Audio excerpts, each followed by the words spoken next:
వందనాలండి. ఈరోజు బైబిల్ గ్రంథంలోంచి వాక్యాన్ని ధ్యానం చేసుకుందాం. నిర్గమకాండము 2వ అధ్యాయము 23వ వచనం చదువుకుందాం. అలాగున అనేక దినములు జరిగిన మీదట ఐగుప్తు రాజు చనిపోయెను. ఇశ్రాయేలు తాము చేయుచున్న వెట్టి పనులను బట్టి నిట్టూర్పులు విడుచుచు మొర్రపెట్టుచుండగా తమ వెట్టి పనులను బట్టి వారు పెట్టిన మొర్ర దేవుని యొద్దకు చేరెను. వీళ్ళు మొర్రపెడుతున్నారంటండి. ఎవరంటే వీళ్ళు ఇశ్రాయేల్ ప్రజలు. ఎక్కడుండి మొర్రపెడుతున్నారు? ఐగుప్తు దేశంలో ఉండి వీళ్ళు మొరపెడుతున్నారు. ఇక్కడ ఈ సందర్భాన్ని మనం చూసుకున్నట్లయితే గనక నిర్గమకాండము 2వ అధ్యాయము 23వ వచనంలో అలాగున అనేక దినములు జరిగిన మీదట ఐగుప్తు రాజు చనిపోయెను. ఇశ్రాయేలు తాము చేయుచున్న వెట్టు పనులు బట్టి నిట్టూర్పులు విడుచుచు మొర్రపెట్టుచుండగా.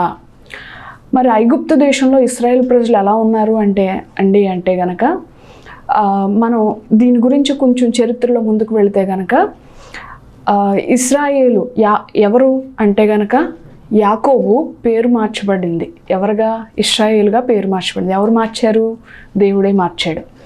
అయితే వీరి యొక్క సంతానమైన ఇశ్రాయేలు సంతానమైన యోసేపు అన్నలో అమ్మేసినప్పుడు ఈ యోసేపు ఎక్కడికి వెళ్ళాడంట? ఐగుప్తు దేశంలో బానిసగా ఉన్నాడు. కానీ బానిసగా ఉన్నప్పటికీ కూడా అక్కడ దేవుని యందు నిరీక్షణతో నిలిచి ఉండటం వలన, దేవుని యందు విశ్వాసంతో అతను ఉండటం వలన దేవుడు అతన్ని ఆశీర్వదించడం వల్ల ఆ దేశ ప్రధానిగా అయ్యాడు. ఆ తర్వాత అక్కడ అతని దగ్గరికి వీరి యొక్క అన్నలు ఆహారం నిమిత్తం వెళ్ళి అలా మళ్ళా తర్వాత వాళ్ళకి కలవడం, తర్వాత యోసేపు ద్వారా ఇశ్రాయేల్ కుటుంబం మొత్తం ఐగుప్తు దేశంలోకి వెళ్ళడం జరిగింది. అయితే వీరు అక్కడ వాళ్ళతో కలిసిపోయారు, వాళ్ళతో నివాసం చేస్తున్నారు. వీళ్ళు 60 మందిగా వెళ్ళినోరు ఇప్పటికి బయటకు వచ్చేటప్పటికి ఇంచుమించు చాలామందిగా వాళ్ళు అభివృద్ధి చెందిపోయారు అక్కడ. అయితే యోసేపు తెలిసిన రాజు ఉన్నంతసేపు కూడా వీళ్ళకి ఎలాంటి ఇబ్బంది ఏమీ జరగలేదు. అక్కడ ఉన్న ప్రజలతో సమానంగానే వీళ్ళు ముందుకు వెళ్ళిపోవడం జరిగింది. కానీ యోసేపు తెలియని రాజు అక్కడ రాజు అయ్యాడు. తర్వాత ఒకానొక రోజున ఆ దేశం అంతటా ఆ రాజు చూస్తుంటేనంట ఐగుప్తు దేశం అది. ఐగుప్తు దేశంలో ఐగుప్తులు ఎక్కువగా కనిపించాలి. అయితే అతని కంటికి ఎవరు ఎక్కువగా కనిపిస్తున్నారంట? ఇశ్రాయేల్ ఎక్కువగా కనిపిస్తున్నారంట. ఇశ్రాయేల్ ఎక్కువగా కనిపించేటప్పటికి ఒకవేళ వీళ్ళు తిరుగుబాటు చేస్తే గనక మన ప్రజలు తక్కువగా ఉన్నారు, వీళ్ళు అభివృద్ధి చెందిపోయారు, వీళ్ళు ఎక్కువగా ఉన్నారు కాబట్టి మనకే ఇబ్బంది అని చెప్పి ఆలోచన చేసి ఎక్కడ వాళ్ళని ఇంకా అక్కడ ఆపేయాలి అనుకున్నాడు. ఎవరు? ఆ ఫరో. అయితే అప్పటి నుంచి వీళ్ళకి అంటే ఏ విధంగా ఉండేదంటే అక్కడ ప్రజలతో సమానంగా వీళ్ళు ఉండేవారు. కానీ ఎప్పుడైతే అతను ఎక్కడ వాళ్ళని అక్కడ కట్టుదిట్టం చేసేయాలి అనుకున్న పరిస్థితులు వచ్చేటప్పటికి వీళ్ళు అప్పటి నుంచి గడ్డు పరిస్థితులు ఎదుర్కోవడం మొదలుపెట్టారు. అంటే వెట్టు పనులు చేయడం మొదలుపెట్టారు. బానిసత్వంతో మిగిలిపోయిన వారుగా బానిసత్వ పనులు చేయడం వీళ్ళు మొదలుపెట్టారు. ఇదంతా ఎవరి వల్ల అంటే ఆ ఫరో వీళ్ళకి చేసిన శిక్ష లాంటిదనమాట. అయితే ఈ విధంగా వాళ్ళు ముందుకు వెళుతూ ఉండగా అప్పటి వరకు కూడా వీళ్ళు ఎట్లాంటి ఇబ్బంది లేనంతసేపు కూడా ఆ దేశంలో ఉన్నామన్న ఇబ్బంది ఆ ఫీలింగ్లో వీళ్ళేమీ లేరు. కానీ ఎప్పుడైతే ఫరో చేత వీళ్ళు ఇబ్బంది పడటం మొదలుపెట్టారో, ఫరో చేత వీళ్ళు హింసించబడటం మొదలుపెట్టారో అప్పుడు వీళ్ళకి ఎవరు గుర్తొచ్చారంట? దేవుడు గుర్తొచ్చాడంట. దేవుడు గుర్తొచ్చి, ప్రభువా మమ్మల్ని చూస్తున్నావా తండ్రి, మేము ఈ విధంగా ఉన్నాము, ఈ దేశంలో ఈ విధమైన కఠినమైన శ్రమను మేము ఎదుర్కొంటున్నాం, మమ్మల్ని విడిపించు ప్రభు అని ప్రార్థన చేయడం మొదలుపెట్టారంట. మనకు కూడా అంతే కదండి. మనం సంతోషంలో ఉన్నప్పుడు దేవుడు గుర్తొస్తాడా? గుర్తురాడు. బాధ కలిగినప్పుడే దేవుడు గుర్తొస్తాడు కదా మనకు కూడాను కొన్నిసార్లు. కానీ ఇక్కడ ఈ ఐగుప్తు దేశంలో ఉన్న ఈ ఇశ్రాయేల్ ప్రజలు కూడా ఆ విధంగానే ఉంది. వాళ్ళు సమస్తము వాళ్ళకి మామూలుగా ఉన్నప్పుడు ఎలాంటి ఇబ్బంది లేనప్పుడు ఎవరు గుర్తురాలేదు. ఎప్పుడైతే వీళ్ళు ఇబ్బంది పాలు అవడం మొదలు పెట్టారో అప్పుడు దేవుడు గుర్తొచ్చాడు వీళ్ళకి. దేవుడు గుర్తొచ్చి అప్పుడు మొరపెడుతున్నారంట వీళ్ళు. ఏమని? ప్రభువా ఈ శ్రమ నుండి మమ్మల్ని విడిపించు, ఈ దేశం నుండి మమ్మల్ని విడిపించు అని చెప్పి అప్పుడు మొదలుపెడుతుంటే అప్పుడు రాయబడిన మాట అన్నమాట ఈ మాట. అయితే ఆ ఇశ్రాయేలు తాము చేయుచున్న వెట్టు పనులను బట్టి నిట్టూర్పులు విడుచుచు మొర్రపెట్టుచుండగా, వీళ్ళు పోనీ పని చేయడం తప్పేంటండి, తప్పేమీ కాదు కదండి అని గమ్ముని కొత్తగా వింటున్న వారు వాళ్ళు అనుకుంటూ ఉంటారు. పని చేయడం తప్పేమీ కాదు. పని చేసిన వాడు మరి దేనికి పాత్రుడు? జీతానికి పాత్రుడు. మరి వీళ్ళకి జీతాలు ఉండేవి అంటారా? జీతాలు ఏమి ఉండేవి కాదు. ఇంకా ఏ విధంగా ఉండేవి అంటే, మీకు ఉదాహరణకు ఒక మాట చెప్పాలని ఆశపడుతుంది. ఏంటంటే, వీళ్ళ పనులు, వీళ్ళ యొక్క స్థితి ఏ విధంగా ఉండేదంటే, అంతకుముందు 500 ఇటుకలు చేయమనేవారు. 500 ఇటుకలు చేయమంటే దానికి తగిన రా మెటీరియల్ అంటే ముడి సరుకు ఇచ్చి, దానికి కావాల్సిన ఇటుకలకు తయారీకి ఏవైతే అవసరమో మట్టి, గడ్డి, ఇవన్నీ ఏవైతే అవసరమో అవన్నీ ఇచ్చి, ఈ రోజులో ఇన్ని ఇటుకలు నాకు కావాలి అని చెప్పి అనేవారు. కానీ ఎప్పుడైతే ఇబ్బంది పెట్టే పరిస్థితులు ఎదురయ్యేటప్పుడు అప్పుడు ఏంటంటే రా మెటీరియల్ ఇవ్వడాలు ఏమీ లేవు. అంటే ముడిసరికి ఇచ్చి ఇన్ని ఇటుకలు ఈ రోజుకి ఎంత పని చేయాలి, ఇన్ని సంఖ్యలో మాకు ఇటుకలు రావాలి, ఈ రకమైనది ఏమి ఉండేది కాదు. డైరెక్ట్ ఇంకేమీ ఇవ్వకుండా మీరు ఈరోజు ఇన్ని ఇటుకలు మాకు చేసి అప్పచెప్పాలి, అప్పచెప్పకపోతే కనుక శిక్షకు అర్హులు అనేవారు. అంటే మట్టి వీళ్ళే తెచ్చుకోవాలి, దాంట్లో అది గట్టిగా ఉండడానికి గోధుమ గడ్డి వేసి దాన్ని చేసేవారంట. సో ఆ గడ్డి వీళ్ళే తెచ్చుకోవాలి, దాన్ని పని వీళ్ళే చేయాలి. సో దాన్ని కాల్చడం వీళ్ళే చేయాలి. అంటే దానికి కావాల్సిన సమస్తాన్ని వీళ్ళే తెచ్చుకోవాలి, దాన్ని తయారు చేసి ఇవ్వాలి. మరి తయారు చేసినందుకు ఇచ్చినందుకు ఏమన్నా వీళ్ళు ఆ జీతం అవి ఇవ్వడాలంటే అవేమి ఉండేవి కాదు.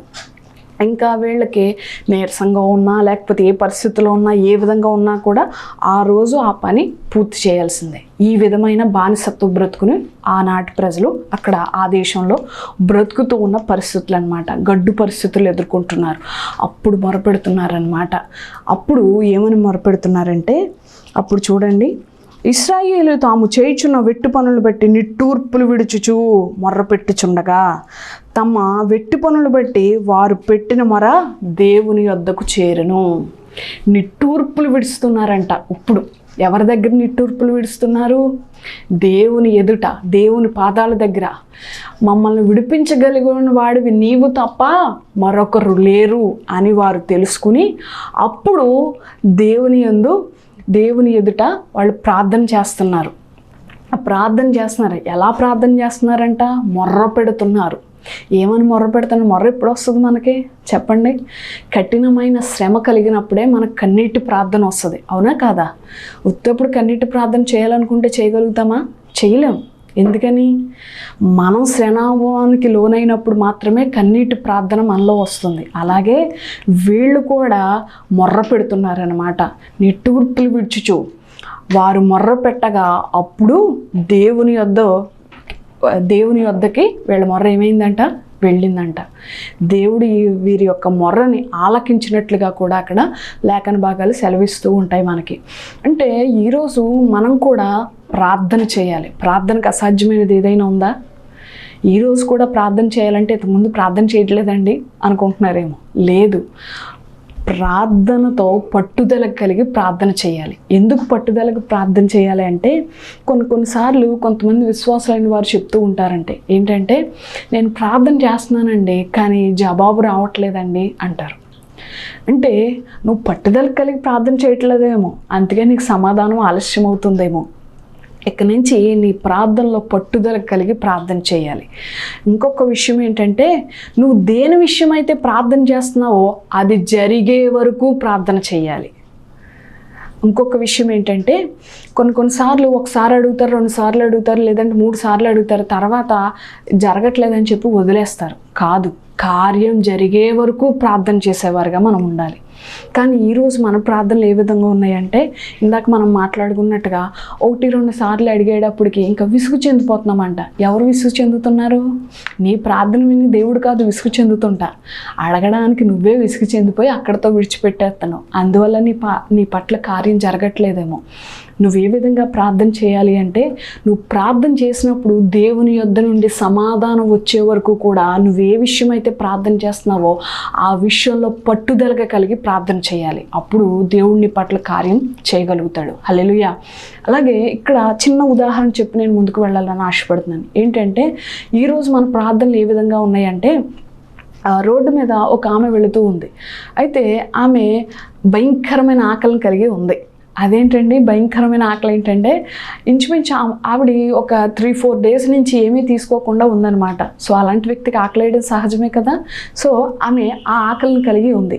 అయితే ఆమె రోడ్డు మీద వెళ్తూ రోడ్ క్రాస్ చేసే పక్కకు చూసేటప్పటికి అక్కడ ఒక ద్రాక్ష తోట కనిపిస్తుందంట ఆమెకి. ద్రాక్ష తోట కనిపించినప్పుడు ఇప్పుడు ఆమె ఆ ద్రాక్ష తోటను క్రాస్ చేసి ఎదరకు వెళ్ళాలి.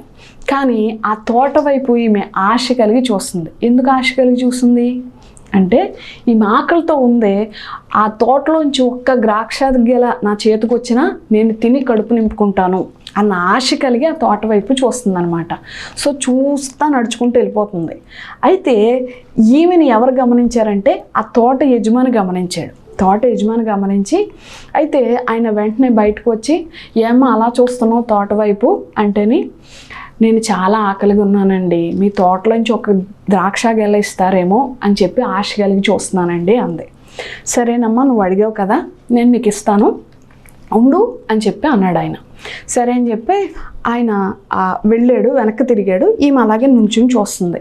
ఆయన ఇస్తే ఈమె తిందాం అన్నట్టుగా నుంచుని చూస్తుంటే ఆయన 2 అడుగులు వెనక్కి వేసి మళ్ళీ వెనక్కి తిరిగి, అప్పుడు ఆ ద్రాక్ష పళ్ళు గెలలు తీసుకురావడానికి నా చేతిలో ఏమీ లేదు, సో నీ చేతిలో తట్టు ఉంది కదా, ఒకసారి ఆ తట్టు ఇవ్వి నాకు, దాంట్లో కోసుకొస్తాను నేనని చెప్పి ఆమె చేతిలో ఉన్న తట్టను కూడా తీసుకుని ఆయన లోపలికి వెళ్ళిపోయాడు. తోట లోపలికి వెళ్ళిపోయాడు. గేట్ వేసేసాడు. గేట్ వేసేసి ఆయన లోపలికి వెళ్ళాడు. ఈమె 10 నిమిషాలు చూసింది, పావు గంట చూసింది, 20 నిమిషాలు చూసింది.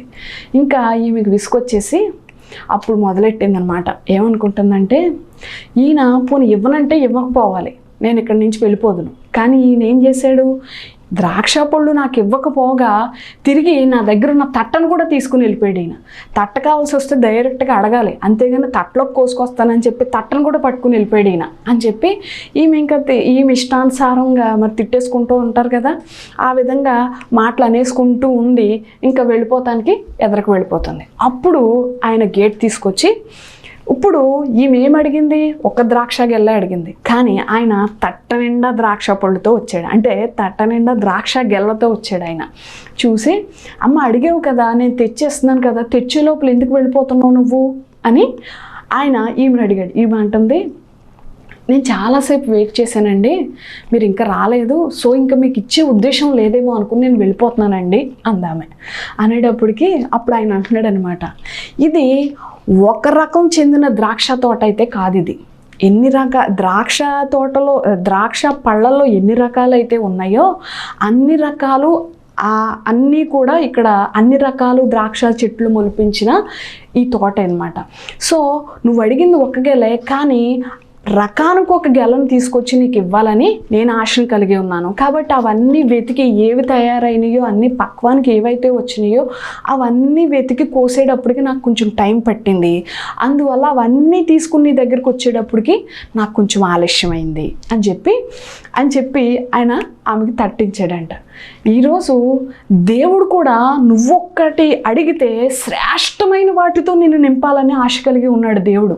కానీ ఆ శ్రేష్టమైన వాటిని పొందుకునే లోపే ఆమె వెళ్ళిపోతున్నట్టుగా మనం కూడా వెళ్ళిపోతున్నాం. అంటే దేవుడు ఇద్దాం అనుకుంటున్నాడు, కానీ అది నువ్వు దగ్గరకు వచ్చేలోపే నువ్వు విసుగు చెంది పక్క వెళ్ళిపోతున్నావు.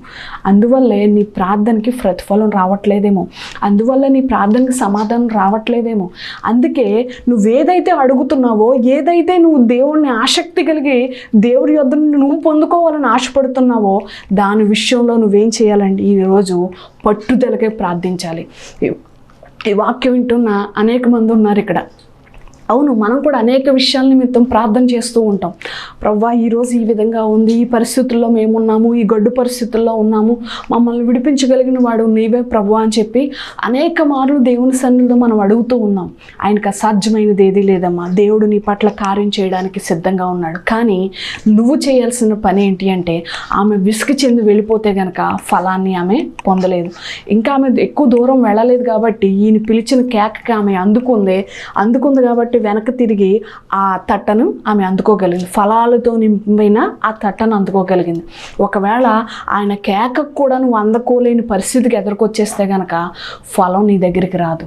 కాబట్టి ఈరోజు నువ్వు చేయాల్సిన పని ఏంటంటే, నువ్వు ఏ విషయం అయితే ప్రార్థన చేస్తున్నావు ఆ విషయంలో పట్టుదలగా కలిగి ఆసక్తి కలిగి ప్రార్థన చేసిన రోజు అది నువ్వు పొందుకోవడానికి సిద్ధంగా ఉంటావు. అలాగే ఇక్కడ ఈ ఇశ్రాయేల్ ప్రజలు కూడా ఆ విధంగానే ప్రార్థన చేస్తున్నారనమాట. మొర్ర పెడుతున్నారు, నిట్టిర్పులు విడుస్తున్నారు. ఎవరి దగ్గర?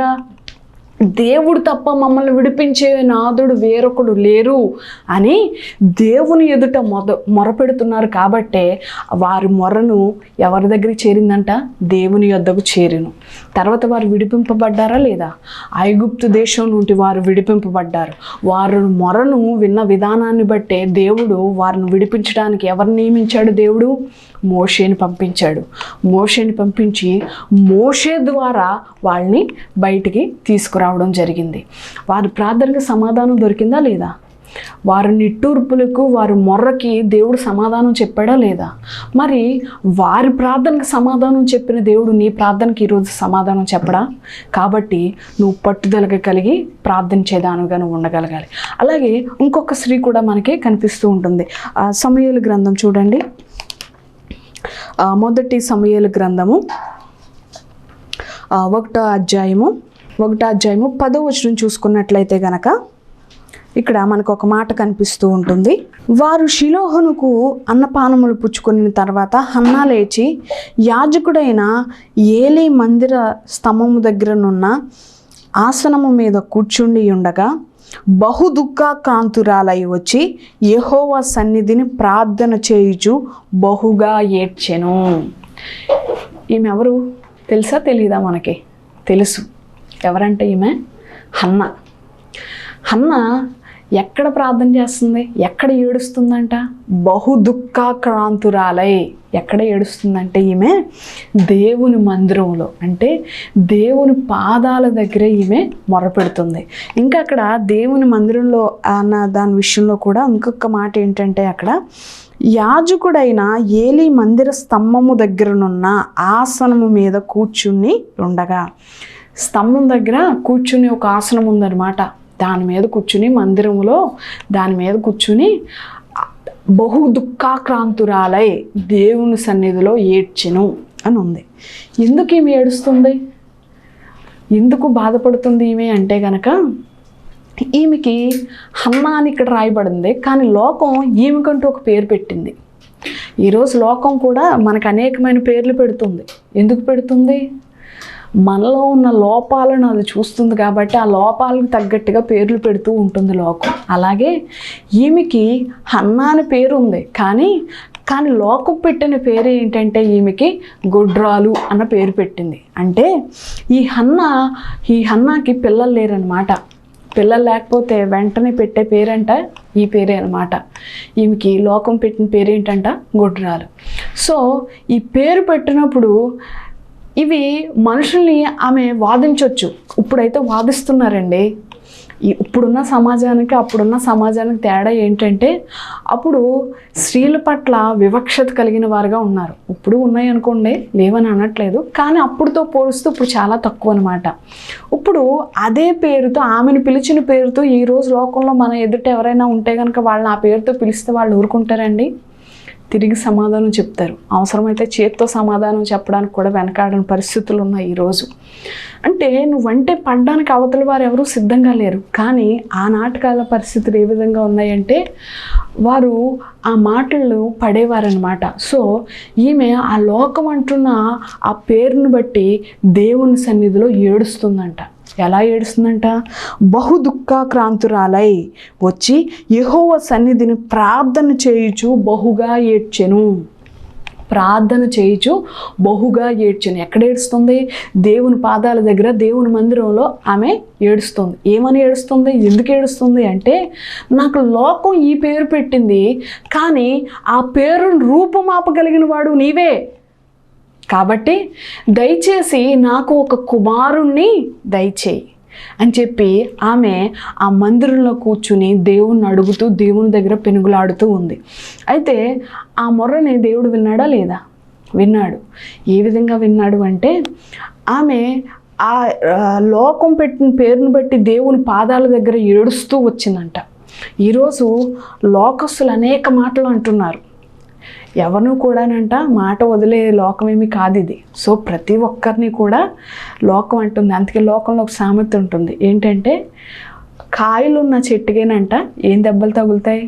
రాళ్ల దెబ్బలు తగులుతాయి. సో నువ్వెంత యథార్థపరుడు అయినా, ఎంత యథార్థత కలిగి ఉన్నా, నీ పని నువ్వు చూసుకుని వెళ్తున్నా కూడా లోకం నిన్ను ఏ విధంగా పట్టుకుందామా, ఏ విధంగా మాట్లాడదామా, ఏ విధంగా దొరికితే నిన్ను హింసిస్తామా అని ప్రయత్నం చేస్తూ ఉంటుంది. కాబట్టి లోకం నిన్ను విడిచిపెట్టేది. కాబట్టి ఆ లోకం అంటున్న మాటలను బట్టి నువ్వు కృంగిపోకూడదు. ఈమె అలా కృంగిపోయి ఉంటే గనక ఈ ధన్యతను ఈమె పొందుకునేది కాదు. లోకం అంటున్న మాటలను బట్టి దేవుని దగ్గర మొర్రపెడుతుంది. ఈరోజు మనుషులు అనేక మాటలు అంటున్నారని చెప్పి బాధపడిన వారు ఎవరైనా ఉన్నారా? అందరూ బాధపడుతున్నారు. ఏదో ఒక సందర్భంలో వాళ్ళకి బాధ కలుగుతుంది, ఆ మాటలు బట్టి బాధపడుతూ ఉన్నారు. అలాగే మనకి సమస్య వచ్చినప్పుడు కూడా మనుషుల దగ్గర పరిగెట్టేవారిగా కంటే దేవుని పాదాల దగ్గర అడిగేవారుగా ఈరోజు మనం ఉండాలి. ఒక భక్తుడు అంటాడనమాట, ఒక పుస్తకంలో చదివాను నేను. ఆయన ఏమంటాడంటే, నీకు సమస్య వచ్చినప్పుడు నువ్వు మనుషుల దగ్గర పరిగెట్టావు అంటే గనక దేవుణ్ణి మరిచిపోతేనే నువ్వు మనుషుల దగ్గర పెట్టావు అని ఆ పుస్తకంలో ఆయన రాసుకున్నాడనమాట. అంటే ఈరోజు మనం మనుషుల దగ్గరికి పరిగెడుతున్నామంటే మనం కూడా ఎవరిని మర్చిపోయినట్టు? దేవుణ్ణి మర్చిపోయినట్టు. కానీ లేఖన భాగంలోంచి ఒక మాట ఉంటుంది, మనుషులను ఆశ్రయించుట కంటే యెహోవాను ఆశ్రయించుట మేలు అని చెప్పి అంటుంది. అంటే నీ సమస్యను బట్టి నువ్వు మనుషుల దగ్గర ప్రాధాయపడటమో, లేకపోతే మనుషుల్ని అడిగటమో, అడుగు కాదంటే నువ్వు బాధపడటమో ఇవి కాదు. నీకు ఏ సమస్య అయినా, లేకపోతే ఏ విజ్ఞాపన అయినా సరే, నువ్వు అది ఏదైనా సరే నువ్వు దేవుని పాదాల దగ్గర పెట్టినప్పుడు ఆయనకు అసాధ్యమైనది ఏదీ లేదు. ఈమె లోకం ఒక పేరు పెట్టింది, ఆ పేరును రూపుమాపగలిగిన వాడు దేవుడే అని ఆమె నమ్మగలిగింది. కాబట్టి దేవుని పాదాల దగ్గరకు వచ్చి ఆమె ప్రార్థన చేస్తుంది. ఈరోజు మరి నువ్వు నీకున్న పేరుని బట్టో, లేకపోతే నీకున్న సమస్యను బట్టో నువ్వు ఎవరిని అడుగుతున్నావు? ఎవరి దగ్గర నువ్వు మొరపెడుతున్నావు? ఎవరిని ఆశ్రయించేవారుగా నువ్వు ఉన్నావు? ఈరోజు మనకు కూడా హన్న చూపించిన దారిలోనే మనం కూడా నడవగలగాలి. ఏంటి అంటే గనక ఆమె దేవుని పాదాల దగ్గర దేవుని సన్నిధిలో మొరపెడుతుంది. అయితే ఆమె పేరు రూపుమాపబడిందా లేదా? మంచి గర్భఫలం దేవుడు ఆమెకు దయచేశాడు. అయితే ఈమె ఇచ్చిన దానికి మరలా తిరిగి దేవునికి కృతజ్ఞతలు కూడా చెల్లించేస్తుంది. ఏ విధంగా చెల్లిస్తుంది? ఆమెకి నాకు ఎవరినైతే నువ్వు కుమారుని ఇస్తావో ఆ కుమారుని మరలా నీకే ఇచ్చేస్తాను. కృతజ్ఞతలు కూడా ఇక్కడే చెల్లించేస్తుంది ఈమె. అంటే నువ్వు నా పేరును రూపుమాపబడినప్పుడు నా కుమారుడిని ఇస్తావు, ఆ కుమారుడిని మళ్ళా నేను నీకు ఇచ్చేస్తాను. అంటే ఎంత విశ్వాసంతో అడుగుతుందో మనకి ఇక్కడ అర్థమవుతుంది. అంటే దేవుడు ఇస్తాడన్న నమ్మకం కలిగి ఉంది కాబట్టి ఆమె తిరిగి ఆ మాట అనగలిగింది. అవునా కాదా? కాబట్టి ఈరోజు నువ్వు ఎవరి మీద నమ్మకం కలిగి ఉన్నావు? ఎవరి దగ్గర నువ్వు అడుగుతున్నావు? మనుషులు ప్రాధాయపడేదానిగా నువ్వు ఉన్నావా, లేకపోతే దేవుని దగ్గర నీ సమస్యను బట్టి మొర్ర పెట్టేవారుగా ఉన్నామా? అక్కడ ఐగుప్తులో ఉండి ఇశ్రాయేల్ ప్రజలు మొర్రపెట్టారు. వారు నిట్టూర్పులు విడిచి దేవునికి మొర్రపెట్టినప్పుడు వారు మొర్ర ఆలకించాడు కాబట్టి ఆ దేశం నుండి వాళ్ళని విడిపించిన వాడుగా ఆయన ఉన్నాడు. అలాగే ఇక్కడ హన్న లోకం పెట్టిన పేరును బట్టి బాధతో వ్యాకులత చెంది ఆ దేవుని పాదాల దగ్గర దేవుని సన్నిధిలో ఆమె మొర్రపెట్టినప్పుడు ఈమెకి ఒక కుమారుడిని దయచేశాడు.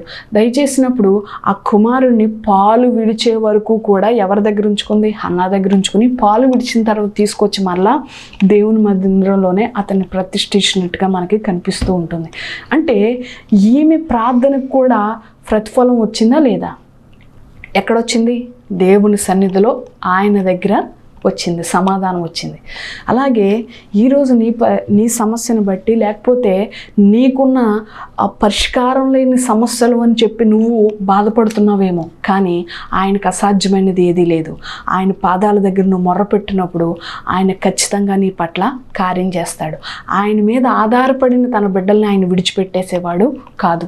విశ్వాసంతో నువ్వు ఆయన వైపు చూడు, ఆయన నీ పట్ల కార్యం ఖచ్చితంగా చేస్తాడు. దేవుడి మాటలు మన వేడుకలో దీవించును గాక. విన్న వాక్యాన్ని బట్టి మనం ప్రార్థన చేద్దామండి కొద్ది నిమిషాలు.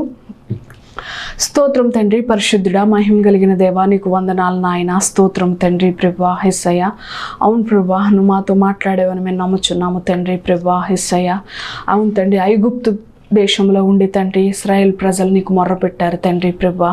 అవును, వారు మొర్రను నిట్టూర్పులు నీ ఎదుట చేరినప్పుడు తండ్రి ప్రభా యేసయ్య, వారి మొర నా యొద్దకు చేరింది అన్నట్టుగా నువ్వు లేఖన భాగాల్లో మాతో మాట్లాడావు తండ్రి ప్రభా. వారిని విడిపించడానికి తండ్రి ప్రభా నువ్వు మోషేని పంపించావు తండ్రి ప్రభా. అవును ప్రభా, అలాగే తండ్రి ప్రభా హన్నాను ముందుంచావు తండ్రి ప్రభా. అవును, లోకము ఆమెకు పెట్టిన పేరును రూపమా ప్రభా అని చెప్పి ఆమె నీ సన్నిధిలో నీ పాదాల దగ్గర పెనుగులాడినట్లుగా మాకు కనిపిస్తుంది ప్రభా. ఆమె పెనుగులాడినప్పుడు ఆమె ప్రార్థన నువ్వు వినితే, అవును ప్రభా, ఆమెకు ఒక కుమారుని చేసిన విధానాన్ని బట్టి నీకు వందనాలు నాయన. అవును ప్రభా, అలాగే తండ్రి ఈరోజు తండ్రి ప్రభా మా సమస్యలతో, మా ఇరుకుల్లో, మా ఇబ్బందుల్లో తండ్రి ప్రభా నీ వైపు చూచేవారుగా కాక తండ్రి ప్రభా మేము కూడా లోకం వైపు, లోకస్తుల వైపు, లేకపోతే మనుషుల వైపు పరుగులు పెడుతున్న వారుగా మేము ఉన్నామని నువ్వు మాకు తెలియజేస్తున్నావు. అవును, మేము మనుషుల వైపు పరుగులు పెట్టేవారుగా కాదు. ఏ పరిస్థితుల్లో ఉన్నా సరే, ఏ విధమైన ఉన్నా సరే, నీ పాదాల దగ్గర మేము అడిగినప్పుడు, నీ పాదాల దగ్గర మేము మొర్రపెట్టినప్పుడు నువ్వు మాకు సహాయకుడిగా ఉన్నావు. నీకు అసాధ్యమైనది ఏదీ లేదు అని చెప్పి నువ్వు మాతో మాట్లాడుతున్నావు ప్రభా. అవును, మా చింతను బట్టి, లేకపోతే మాకున్న సమస్యను బట్టి, మేము ఎదుర్కొంటున్న దాని సమస్యలను బట్టి నీ దగ్గర మేము ప్రార్థించేవారుగా, ప్రార్థనకు సమాధానం పొందుకునేవారుగా, ఆసక్తి కలిగి ప్రార్థించేవారుగా, విశ్వాసంతో ప్రార్థించేవారుగా మేము ఉండాలని ఆశపడుతున్నాము తండ్రి ప్రభా. అట్టి కృపను మాకు దయచేయండి తండ్రి ప్రభా యేసయ్య. అవును, ప్రార్థనలో పెనుగులాడేవారుగా మేము ఉండాలని ఆశపడుతున్నాము తండ్రి. అట్టి కృపను మాకు దయచేయండి దేవా, నీకు వందనాలు నాయన. అవును తండ్రి ప్రభా, కొన్నిసార్లు తండ్రి ప్రభా మేము ప్రార్థించలేకపోయిన పరిస్థితులు ఉన్నాయి తండ్రి ప్రభా యేసయ్య. భారభరితమైన హృదయంతో తండ్రి ప్రభా నీ సన్నిధిలో ప్రార్థించే అట్టి అనుభవంలోకి మమ్మల్ని నడిపించమని అడుగుచున్నాము తండ్రి ప్రభా. ఆత్మతో, సత్యముతో తండ్రి నీ సన్నిధిలో ప్రార్థించే అట్టి కృపను మాకు దయచేయమని అడుగుచున్నాము తండ్రి ప్రభా. మేము ఏ విధంగా అయితే నీ సన్నిధిలో మొర్ర పెడతామో దానికి నువ్వు ప్రత్యుత్తరాన్ని దయచేయువాడుగా నువ్వు ఉన్నావు తండ్రి ప్రభా. అవును తండ్రి ప్రభా, మా సమస్యను బట్టి, మా ఇరుకును బట్టి, మా వేదన బట్టి, మా శోధన బట్టి నీ సన్నిధిలో ప్రార్థించినప్పుడు తండ్రి అన్నాకు సమాధానం దొరికినట్టుగా, ఆ ఐగుప్తు దేశంలో ఉన్న ఇశ్రాయేల్ ప్రజలకు సమాధానం దొరికినట్టుగా ఈరోజు మా సమస్యకు కూడా తండ్రి సమాధానం దయచేయమని యేసు నామమున అడుగుచున్నాం తండ్రి. ఆమేన్. అందరికీ వందనాలమ్మా.